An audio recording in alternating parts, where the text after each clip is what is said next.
सहनाववतु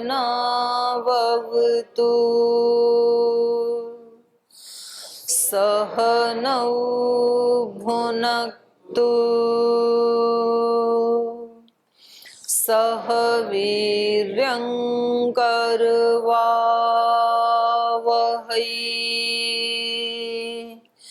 तेजस्विनावधीतमस्तु मा विद्विषावहै ॐ व्रतानां व्रतपति व्रतं चरिष्यामि तच्छकीयं तन्मेराध्यताम्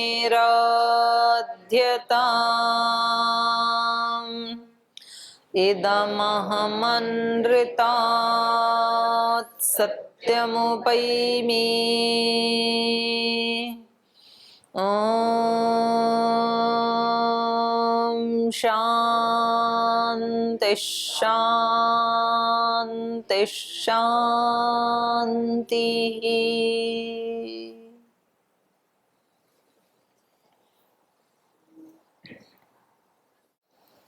तो कल की कक्षा में हम पढ़ रहे थे कि महाराजा जनक विश्वामित्र ऋषि के पास जो राम और लक्ष्मण और कुछ अपने सन्यासियों मुनियों सहित यहाँ आए हैं। मिथिला में यज्ञ चल रहा है, एक बृहत यज्ञ। तो ये उनका स्वागत करने के लिए पहुँचे और उनको विधि के अनुसार जैसा शास्त्र का विधान है उस रीति से आदर सत्कार करने के पश्चात उनको आसन दिया, उनका कुशल क्षेम पूछा। परस्पर दोनों ने एक दूसरे का, इधर से विश्वामित्र ने भी उनका कुशल क्षेम पूछा। दृष्ट्वा स नृपतिः तत्र विश्वामित्रम अथ अब्रवीत।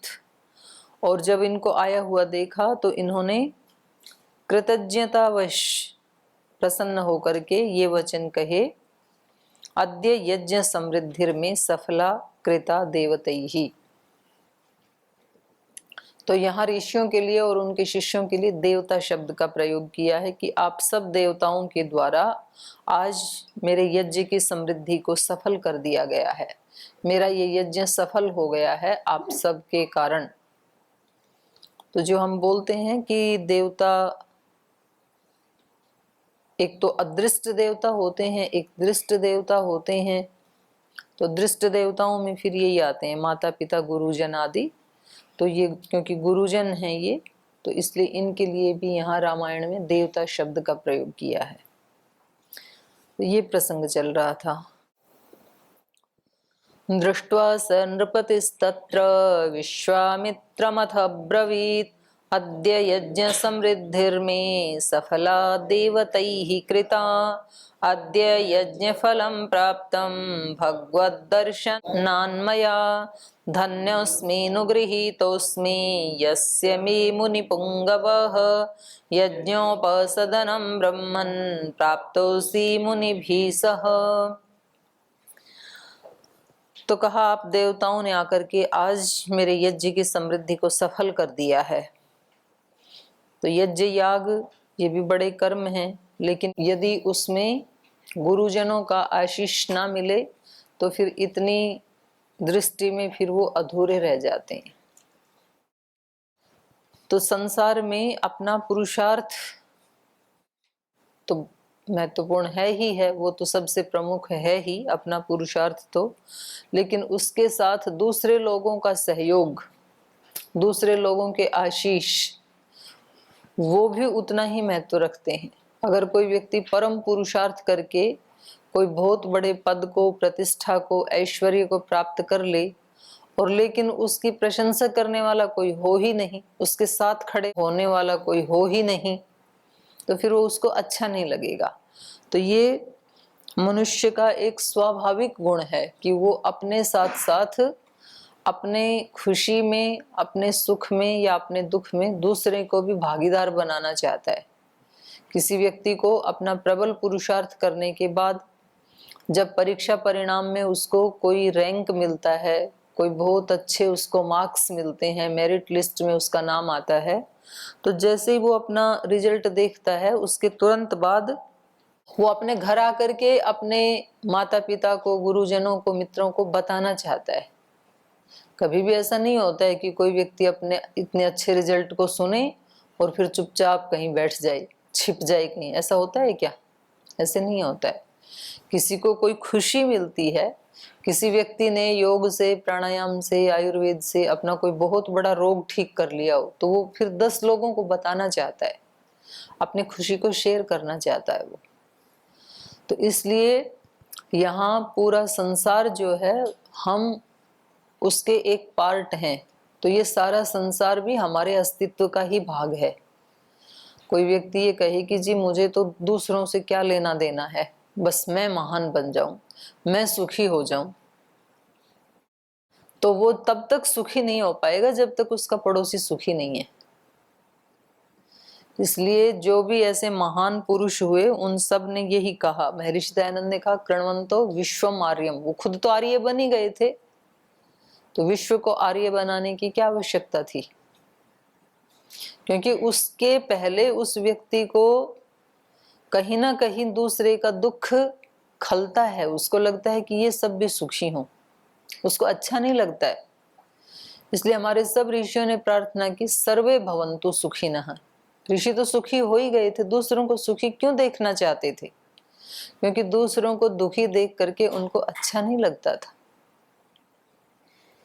आपके गुरुकुल में आप तो स्वस्थ हैं, लेकिन आपके पड़ोस में कोई ब्रह्मचारी, कोई सन्यासी यदि बीमार हो जाए, तो बेशक आप उससे बातचीत भी नहीं करते हैं, भले ही आपका उनसे विचार भी ना मिलता हो, लेकिन तो भी आपको ये लगेगा कि ये भी ठीक हो जाए। तो ये मनुष्य का एक स्वाभाविक गुण है। तो राजा जनक तो ब्रह्मवेत्ता हैं, आत्मवेत्ता हैं, तो पहली बात उनको यज्ञ आदि करने की आवश्यकता भी नहीं है। और यज्ञ चलो उन्होंने अपने खर्चे से, रुपए पैसे से शुरू भी कर दिया, और फिर उसमें ऐसे विद्वान, ऐसे ऋषि मुनि ना आए आशीष देने के लिए, तो भी वो सफल नहीं हो पाएगा। तो हमारे जीवन में हमारे तप पुरुषार्थ के साथ साथ बड़ों के आशीर्वाद भी बहुत जरूरी हैं। उसके बिना जीवन अधूरा रह जाता है। कर्ण के पास बहुत सारी विद्याएं थी, लेकिन उसके पास, बेचारे के पास गुरुजनों का आशीष नहीं था। इसलिए इतनी ज्यादा योग्यताएं होने के बावजूद भी पूरे जीवन भर उसका मन अशांत ही रहा, कभी भी शांत नहीं हो पाया। क्योंकि ना माँ बाप का प्यार मिला, ना गुरुजनों का मिला, और संगति भी मिली तो ऐसी दुष्ट संगति मिली जो उसको सुख नहीं दे सकती है। तो वो बहुत ज्यादा गुणवान व्यक्ति थे, कहीं ना कहीं अर्जुन से भी एक पिच ऊपर ही थे। लेकिन सारी विद्याएं उसके अंदर होने के बावजूद भी जब तक बड़ों का आशीर्वाद नहीं साथ में होता है तो फिर वो अधूरा रहता है। तो इसलिए यहाँ ये बहुत अच्छी बात कह रहे हैं कि यज्ञ की समृद्धि सफल कब होती है? जब उस यज्ञ के रहस्य को जानने वाले ऐसे बड़े ऋषि मुनि योगी संत आकर के जब आशीर्वाद देते हैं, और जो सात्विक आत्माएं हैं जिनकी इस प्रकार के पुण्य कार्यों में रुचि है, वो आकर के अपनी आहुति भी देते हैं और अपनी सहभागिता, अपना सहमत अभिव्यक्त करते हैं, तब जाकर के वो फंक्शन सफल होते हैं। ये भी एक आध्यात्मिक कार्य है। इसके अतिरिक्त लौकिक कार्य भी, जब कोई व्यक्ति अपने बच्चों की शादी करते हैं तो सारा खर्चा उन्हीं को लगाना होता है। लेकिन शादी में यदि कोई भी ना आए, केवल घर घर वाले हों, तो फिर घर वालों को अच्छा थोड़े लगता है। इसलिए कार्ड छपवाते हैं, फिर वो फोन भी करते हैं, पर्सनल जाकर के भी रिक्वेस्ट करते हैं कि आप हमारे यहाँ जरूर आना। तो इससे क्या पता चलता है कि दूसरे लोगों की जो दुआएं हैं वो आकर के जो आशीर्वाद देते हैं, उसके बिना वो फंक्शन सक्सेस नहीं होता है, सफल नहीं होता है। तो आगे इन्होंने कहा अद्य यज्ञफलं प्राप्तं भगवद्दर्शनान्मया धन्योऽस्मि नो गृहीतोऽस्मि यस्य मे मुनिपुङ्गवः यज्ञोपसदनं ब्रह्मन् प्राप्तोऽसि मुनिभिः सह। अद्य यज्ञ फलम प्राप्तम, आज मैंने इस यज्ञ के फल को प्राप्त कर लिया है। कैसे? भगवत दर्शनात् मया, आप जैसे ऋषियों के दर्शन से मेरे द्वारा मया यज्ञ के फल को प्राप्त कर लिया गया है। कर्मवाच्य में वाक्य है, अर्थात मैंने आप जैसे ऋषियों ने आकर के आशीर्वाद दे दिया तो मानो मैंने यज्ञ के फल को प्राप्त कर लिया। तो यज्ञ का एक फल तो है कि जो भी वहां से वायुमंडल की शुद्धि होगी, इसकी अपनी दीक्षा लेनी पड़ती है यज्ञ के लिए, एक पवित्र भाव में प्रतिष्ठित होना पड़ता है, ये सारे तो हैं ही। लेकिन दूसरा फल ये है कि जब हम कोई ऐसा यज्ञ रचाते हैं तो फिर दूसरे महान पुरुष आकर के हमें आशीर्वाद भी देते हैं। बस एक बार यज्ञ शुरू करने की जरूरत है, फिर तो उससे संबंधित, उस कार्य से संबंधित जो रुचि वाले लोग हैं वो आ करके हमें आशीर्वाद देते हैं। तो पहल करने में ही व्यक्ति को थोड़ी झिझक होती है, हेजिटेशन होता है। एक बार आपने अच्छे कार्य की शुरुआत की तो फिर ये सारी प्रकृति, दृष्ट शक्तियां भी अदृष्ट शक्तियां भी फिर हमारा सहयोग करने लगती हैं। ब्रह्मचर्य की दीक्षा लेने के लिए, ब्रह्मचर्य के प्रति निष्ठावान होने के लिए एक बार हिम्मत करनी पड़ती है। जब तक आप अपने गांव में थे तो गांव में जितने लोग हैं उस भीड़ में एक पार्ट आप भी थे, लेकिन जिस दिन आपने कहा कि नहीं हम इनसे अलग, एक अलग रास्ते पे चलेंगे, तो उसी दिन से फिर दूसरे लोगों की दुआएं आपके लिए निकली, आप उनमें विशेष बन गई फिर। और वो जो विशेष वहां गांव में से विशेष बन के आए थे वो यहाँ गुरुकुल में आके सारे सामान्य हो गए। फिर ब्रह्मचारी सब एक जैसे। फिर उनमें से जिन्होंने और एक कदम आगे बढ़ाया कि हम सन्यास की दीक्षा लेते हैं, तो वो फिर उनसे भी अलग हो गई। अब सन्यास लेने वाले भी सैकड़ों हैं, सैकड़ों सन्यासी, सारे एक जैसे। अब उन सैकड़ों में से भी जो एक प्रामाणिक जीवन जीता है, जो अत्यंत तप पुरुषार्थ का जीवन जीता है, सेवा का जीवन जीता है, वो उनमें से भी स्पेशल बन जाता है और सब लोग उसकी सहायता करते हैं और सारी प्रकृति उसकी सहायता करती है। और जब कोई व्यक्ति गलत निर्णय लेता है तब भी पूरी प्रकृति सहायता करती है। फिर आप कोई एक गलत निर्णय लें, सबकी दुर्भावनाएं आपके साथ जुड़ जाएंगी आकर के। तो बोलते हैं ना, गिरते हुए को कोई उठाता नहीं और एक ठोकर और मार देते हैं। एक कविता बचपन में पढ़ी थी, मैं पथ का कंकर पत्थर हूं। जो पथ में पड़े रहते हैं ना कंकर पत्थर, तो पहले ही बेचारा रास्ते में गिरा हुआ है, आंखों के रहते भी अंधे आकर मुझसे टकरा जाते। मेरे पास तो आंख नहीं है पर चलने वालों के पास तो आंखें हैं ना, आंख होते हुए भी आके मेरे से टकराते हैं और फिर नाराजगी में दो ठोकर और लगा जाते हैं चलते चलते कि हमारे पैर में चोट आई इससे, तो उधर फेंक देते हैं। तो ये ही संसार का है। जो आदमी अपने वजूद से गिरता है, अपनी वर्ण आश्रम व्यवस्था का जो कर्तव्य कर्म है वो जब नहीं करता है, तो दृष्ट शक्तियां उसका सम्मान करना छोड़ देती हैं, उसका प्रियाचरण करना छोड़ देती हैं, अदृष्ट शक्तियां भी उसका साथ देना छोड़ देती हैं और फिर वो और ज्यादा नीचे चला ही जाता चला जाता है। ये बड़ा विचित्र है संसार। जिसको सबसे ज्यादा आवश्यकता होती है सब लोगों की सहानुभूति की, प्रीति की, उसको व्यक्ति देते ही नहीं है। आवश्यकता तो उसी को है ना जिसने कोई गलत निर्णय लिया, जिसने कोई ठोकर खाई, जो गिर गया है, उसको कोई सहायता नहीं देता है। जिसने अपने तप से, पुरुषार्थ से, प्रबल साधना से अपने आप को ऊंचा उठा लिया, उसके पीछे सब आते हैं, हम भी आपके साथ ही हैं, हम भी आपके साथ हैं। चारों तरफ से लोग सहायता करने के लिए आ जाते हैं।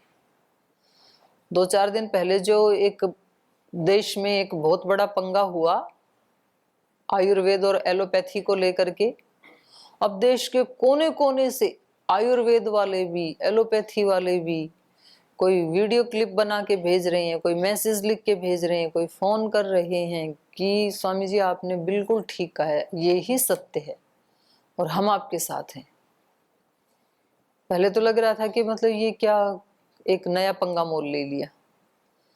तो जब कोई व्यक्ति तब पुरुषार्थ करके अपने कद को बढ़ा लेता है और सत्य का आधार लेकर के कोई ऐसा बड़ा निर्णय लेता है, तो फिर ये सारी प्रकृति सहायता करती है, उसकी अदृष्ट शक्तियां भी सहायता करती हैं, भगवान भी सहायता करता है। भगवान से बड़ी शक्ति किसके पास है? तो वो ऐसा होता है कि जो विरोधी शक्तियां हैं, जो दुष्ट शक्तियां हैं, वो करना तो चाहती हैं उल्टा और हो जाता है उससे विपरीत।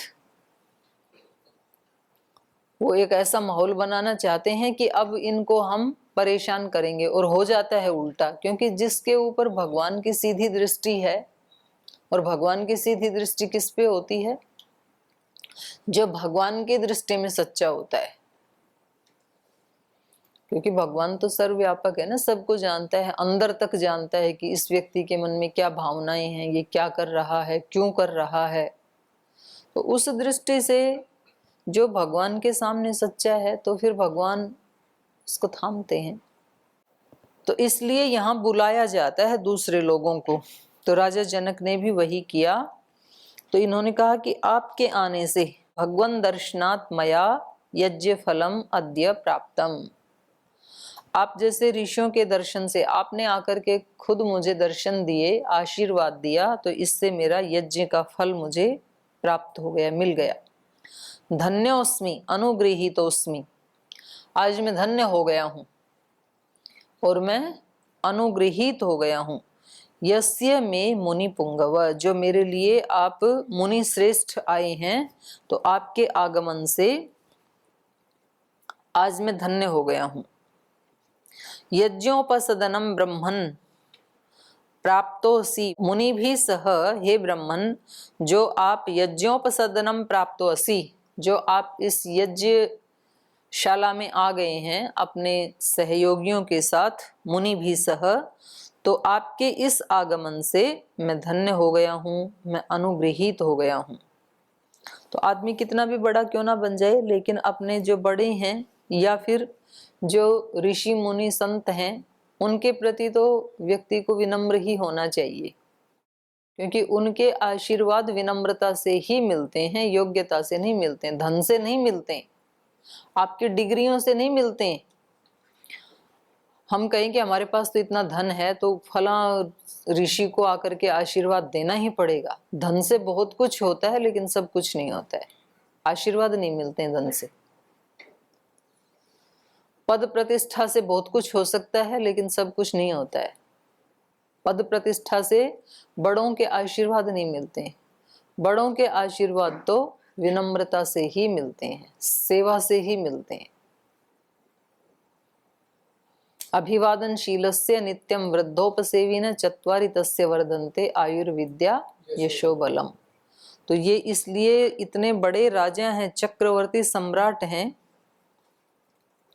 लेकिन तो भी ये इस प्रकार के अनुष्ठान करते ही रहते हैं। कभी शास्त्रार्थ करवाते हैं अपने यहाँ, कभी बड़े यज्ञ रचाते हैं, और उसके पीछे भावना क्या रहती है कि मुझे बहुत लोगों के आशीर्वाद मिलें, ऐसे संतों के, ऋषियों के। तो ये एक बड़ी बात है। आगे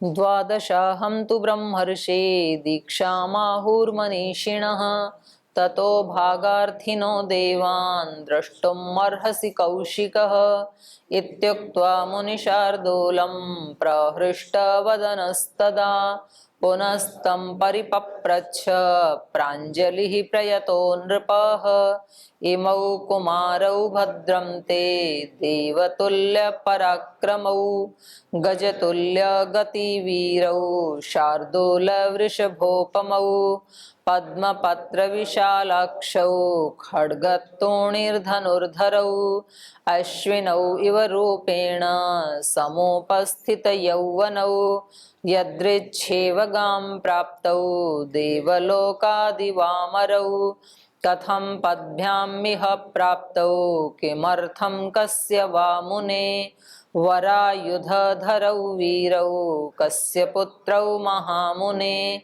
भूषयन्तां विमं देशं चन्द्रसूर्याव्यमम्बरं परस्परस्य सदृशौ प्रमाणिङ्गितचेष्टितैः काकपक्षधरौ वीरौ श्रोतुमिच्छामि तत्त्वतः।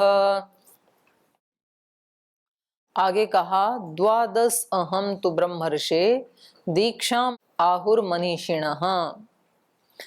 तो कहा कि द्वादश अहम 12 दिन के बाद, हे ब्रह्म ऋषि, हे ब्रह्म ऋषि 12 दिन के बाद मनीषिण दीक्षाम आहु, यज्ञ की दीक्षा के 12 दिन शेष रह गए हैं। माने जो मुख्य यजमान यज्ञ में बैठेंगे, अभी यज्ञ चल रहा है, दूसरे लोग कर रहे हैं, ऋषि मुनि कर रहे हैं, ये सबको रिसीव कर रहे हैं, सबकी व्यवस्था कर रहे हैं, और जब सब आ चुके होंगे, सबकी सुव्यवस्था होगी, तो फिर ये यज्ञ की दीक्षा ले लेंगे। तो यज्ञ की दीक्षा लेने के बाद फिर वो व्यक्ति यज्ञशाला से बाहर नहीं आता है, यज्ञशाला में ही रहता है। जो बड़े याग किए जाते हैं, तो मैंने भी देखा, ये केरला में एक बड़ा वो हुआ था आप्तोरियम यज्ञ। तो उसमें दक्षिण के जो पति पत्नी थे, पहले तो उसमें अग्निहोत्री होना चाहिए कोई व्यक्ति। तो वो जो यजमान बने थे वो ऐसे थे कि उनके घर में पिछले 45 वर्ष से जो अग्नि थी वो प्रज्वलित थी, बुझी नहीं थी। तो 45 वर्ष में तो 2-3 पीढ़ियां आ गई। तो वो बता रहे थे, जी हमारे घर में हमारे दादाजी की स्थापित की हुई अग्नि है, तो संरक्षित कर लेते हैं। एक दोनों टाइम तो हवन करते ही हैं, तो रात को किया, फिर सुबह वो ऐसे ढंग से उसको ढक देते हैं, वो गोसा लगा करके कि सुबह उसी को प्रज्वलित कर लेते हैं। फिर सुबह किया, उसको भी यज्ञ करके ढक देते हैं, फिर शाम को उसी को सुलगा लेते हैं। उसमें कितने लोगों की मृत्यु भी हुई होगी, बीमार भी हुए होंगे, कुछ नए भी पैदा हुए होंगे, विवाह शादी भी हुए होंगे, लेकिन उन्होंने उस अग्नि को एक दिन भी छोड़ा नहीं। तो ऐसे लोगों को ऐसे बड़े यज्ञ में यजमान बनने का अवसर मिलता है। ऐसा नहीं कि कोई भी व्यक्ति जाके जी मैं करूंगा, ऐसे नहीं है। और फिर वो दोनों उनके लिए बस वहीं पर ही थोड़ा सा वो लगा के पर्दा सा, वहीं उनके पूरे दिन भर तो यज्ञ चलता ही था। रात को 8 बजे तक चलता था, सुबह 5 बजे शुरू होता था। एक तो दिन में 1 घंटे का विराम लेते थे दूसरे लोग जिससे भोजन कर लें। उन्होंने 8 दिन कुछ भी नहीं खाया यजमानों ने। जो यजमान पत्नी है वो तो 3 घूंट दूध पीती थी। वो ऐसा मानते हैं कि यजमान पत्नी अग्नि का प्रतीक है। तो अग्निर्ज्योति ज्योतिरग्नि स्वाहा जो आहुति देते हैं, तो 3 आहुतियां देते हैं, तो उसको 3 घूंट दूध मिलता था बस। वहां पर ही गाय को बांधा हुआ था यज्ञशाला में, उसका दूध दूके लाते थे, और वो कच्चा दूध ही वो केवल 3 घूंट पीती थी।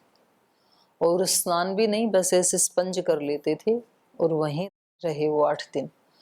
और उनकी जो उनका तेज था वो तो देखने योग्य था 8 दिन के बाद। तो इतना फिजिकली भी इतना ज्यादा चेंज होता है, मैंने पहली बार देखा। तो ये भी कह रहे हैं द्वादशाहम तु ब्रह्मर्षे दीक्षा माहु मनीषिण। मनीषियों ने, विद्वानों ने मुझे कहा है कि आज से 12वें दिन आपको यज्ञ की दीक्षा दी जाएगी। और जब मैं यज्ञ की दीक्षा लेकर के और यज्ञ वेदी के पास प्रतिष्ठित हो जाऊंगा, तो फिर सब देवता आएंगे अपनी अपनी आहुतियां लेने। जब मैं देवताओं का आह्वान करूंगा तो देवता हमारे पास आएंगे अपनी आहुतियां लेने।